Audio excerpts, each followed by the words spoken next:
Ja, ich freue mich sehr, dass Walter Kohl heute bei uns ist. Walter, herzlich willkommen und vielen Dank für deinen wunderbaren Vortrag und Beitrag eben im Rahmen Gerne. unserer Ausbildung zum Business Coach.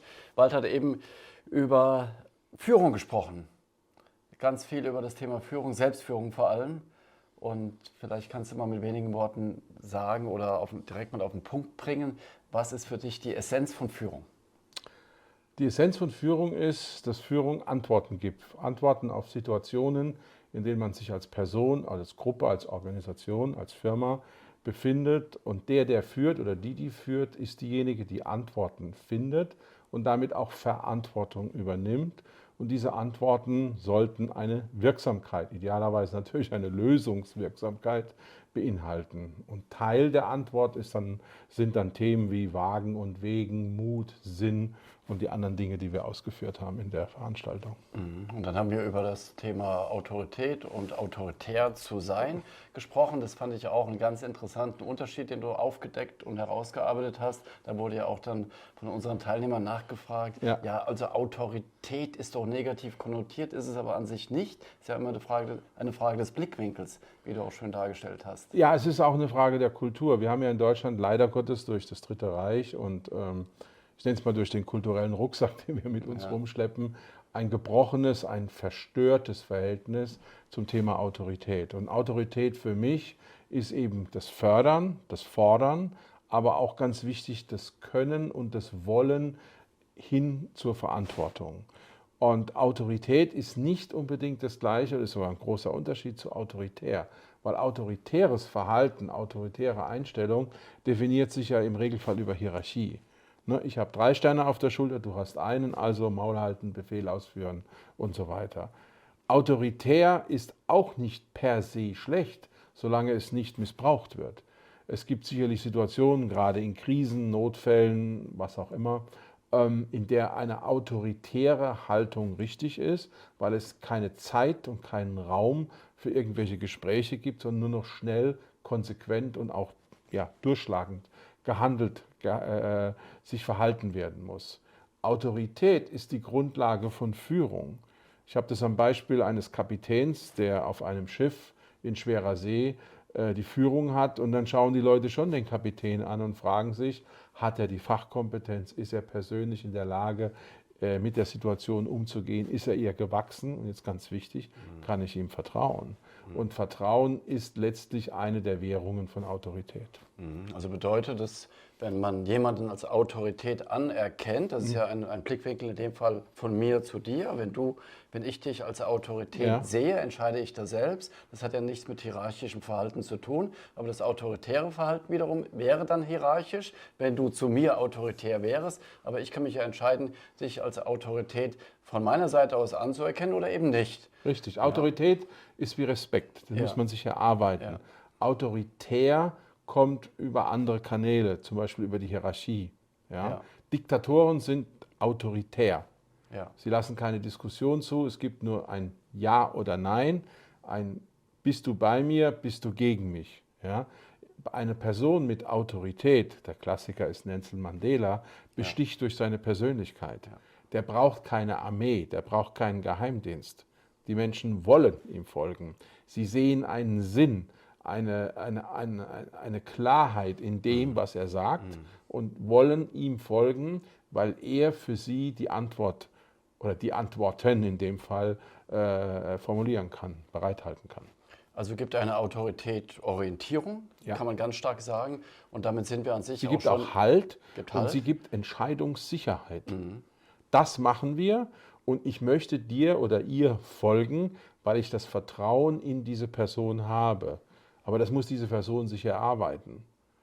Autoritär ist, das ist der Chef, der hat die und die, oder die Chefin, die hat eben die und die Machtpositionen. Der klassische Diktator, Wladimir Putin ist das beste Beispiel, 100% autoritär, führt über Angst, führt über Gewalt, führt über Missbrauch seiner Macht. Ja. und nicht über eine positive Sogwirkung oder in den Über Integration. wahrscheinlich geringeren Fällen. Warum hat die SED und das Politbüro der SED eine Berliner Mauer und eine innerdeutsche Grenze gebraucht? Weil sie hatten keine Autorität, sie waren autoritär. Das ist ein schönes Beispiel nochmal. Ja. Du hast eben ein Wort fallen lassen und da spreche ich direkt mal zu unseren Zuschauern. Das ist das, was wir auch immer mehr feststellen in der Arbeit mit Firmen, das Thema Sinn. Ja. Immer mehr junge Menschen möchten den Sinn auch in der Arbeit sehen, in ihrem Berufsleben transportiert sehen. Wir sind in ungefähr ein Jahrgang, nahezu gleich alt. Das war in unserer Generation damals, als wir Berufsanfänger waren, nicht unbedingt der Fall. Überhaupt nicht. Ich muss sagen, es hat mich schon eher immer wieder so interessiert, muss ich sagen. Deswegen mache ich auch das, was ich jetzt tue. Aber in unserer Generation prinzipiell war das nicht unbedingt der Anspruch, sehr sinnhaftig zu arbeiten. Aber das ist jetzt in der jungen Generation, Generation Z, ganz, ganz stark. Und da hast du auch eine ganze Menge eben zu sagen gehabt zu dem Thema Sinn und welchen Blickwinkel du darauf hast. Ich möchte zwei Dinge dazu sagen. Also erstmal der Generationenvergleich. Ich bin Jahrgang 63. Ich bin 65. Das sind ja die absolut geburtenstärksten Jahrgänge. Das heißt, wie wir Anfang, Mitte, Ende 20 waren, gab es so viele Bewerber auf eine Position, dass man eigentlich froh war, was zu bekommen. Ja. Ja. Also dieses Zitat Babyschwemme, nenne ich das jetzt mal, hat natürlich eine ganz andere Bewusstseinskonsequenz gehabt, wie heute, wo ja letztlich es ein Arbeitnehmermarkt ist. Und wenn du die Straße runtergehst, alle suchen nach Leuten. Und es ist ja heute viel, viel einfacher für einen vergleichbaren 28-Jährigen was zu finden, einfach weil die Joblage eine andere ist. Das ist der erste Unterschied. Der zweite Unterschied, wir sind damals 70er, 80er Jahre groß geworden in einer Zeit, in der es natürlich auch kein ökologisches Bewusstsein gab. In der es auch nicht dieses Bewusstsein gab, die Ressourcen sind endlich, der Planet ist endlich, wir haben Planet B.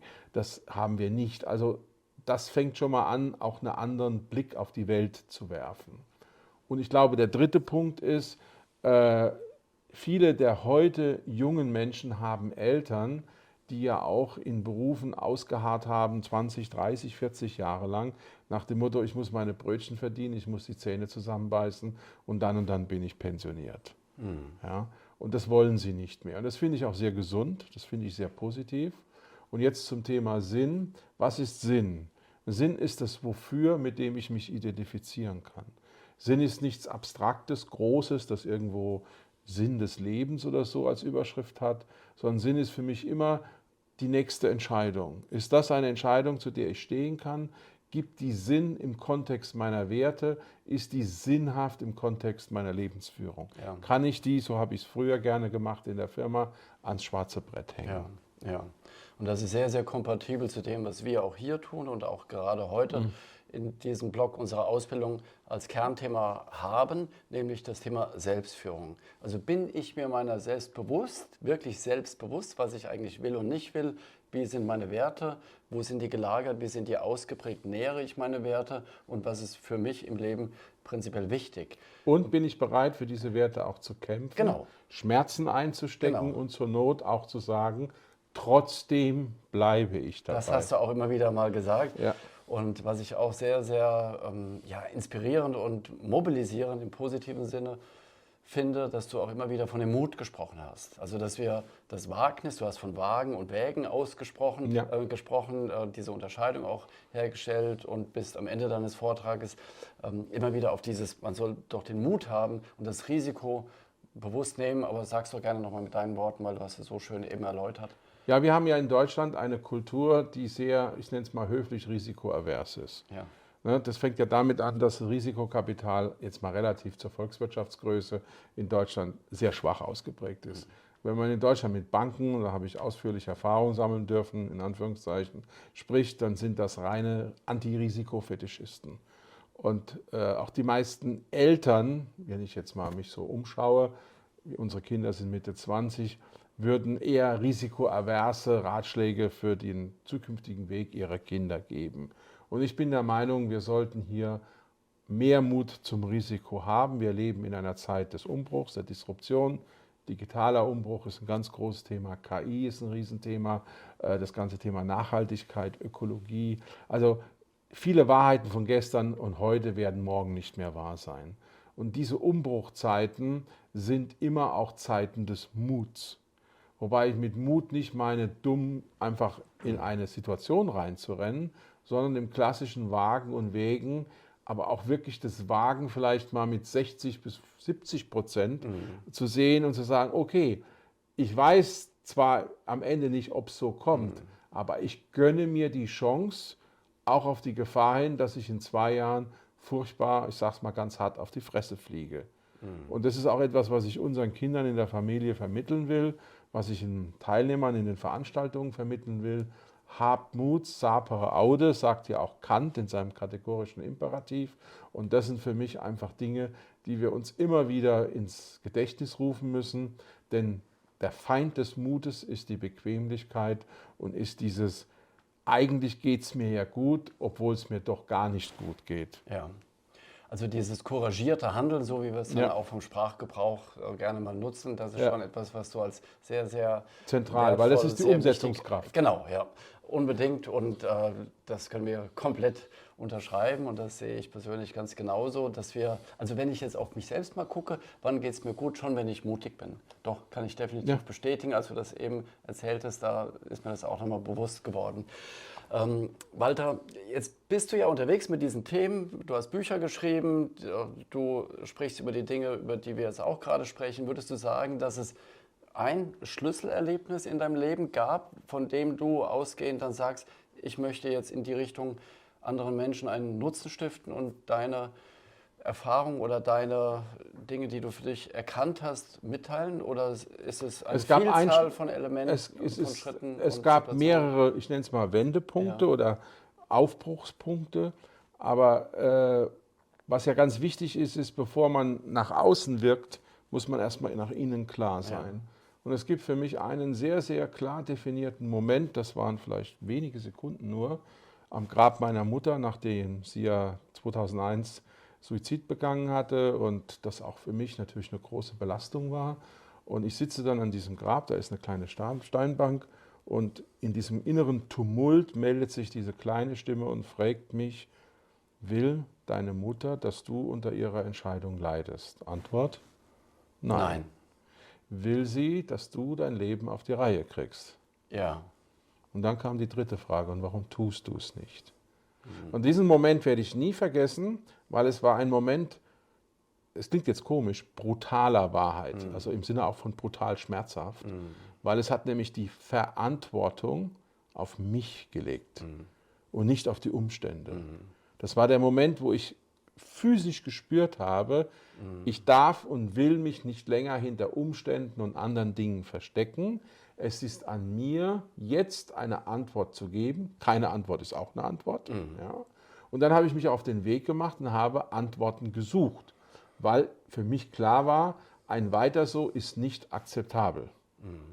Das weiß ich noch bis heute. Also ich kann jetzt noch, wenn wir jetzt hier, was weiß ich, 20 Jahre später sind es ungefähr jetzt, ja, in dem Studio über das Thema sprechen, dann sitze ich in diesem Moment auf der Steinbank, ich spüre den Sandstein, ich sehe den Grabstein und ich bin komplett in dieser Situation. Das war für mich eine absolute Wende in meinem Leben. Und ich musste auch eben mal richtig durchschnaufen, als du jetzt gerade darüber gesprochen hast. Und vor dem Interview, bevor wir angefangen haben zu sprechen, bevor wir das aufgezeichnet haben, habe ich dich schon mal gefragt, hast du ein bestimmtes Ziel in deinem Leben? Und dann, ich frage dich das nochmal, damit wir das aufnehmen können, weil das fand ich auch wirklich sehr, sehr Ich habe einen Sinn und ich habe ein Ziel. Ja. Mein Sinn ist es, Menschen und Organisationen zu stärken, denn starke Menschen und starke Organisationen fallen nicht in die Hände von politischen Scharlatanen und Diktatoren, und das ist hoffentlich mein Beitrag zum Frieden. Das ist mein Sinn. Ja.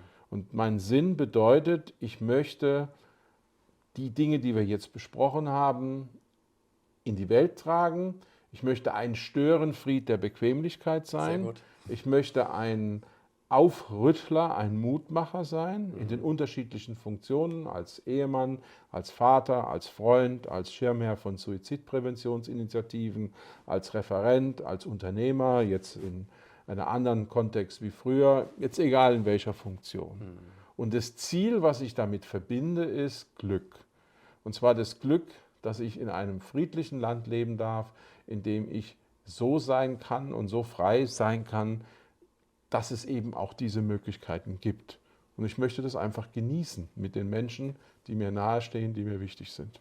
Und das steht dir auch zu und das wünschen wir dir von Herzen. Und ich bedanke mich ganz, ganz herzlich für das Gespräch mit dir, lieber Walter. Ich bin tief berührt, tief bewegt und ganz dankbar, dass du heute bei uns bist. Ganz, ganz herzlichen Dank. Dankeschön. Wenn dir das gefallen hat, dann freue ich mich über dein Like. Und wenn du noch mehr von den Videos sehen möchtest, dann abonniere doch gerne meinen Kanal und dann sehen wir uns bald schon wieder.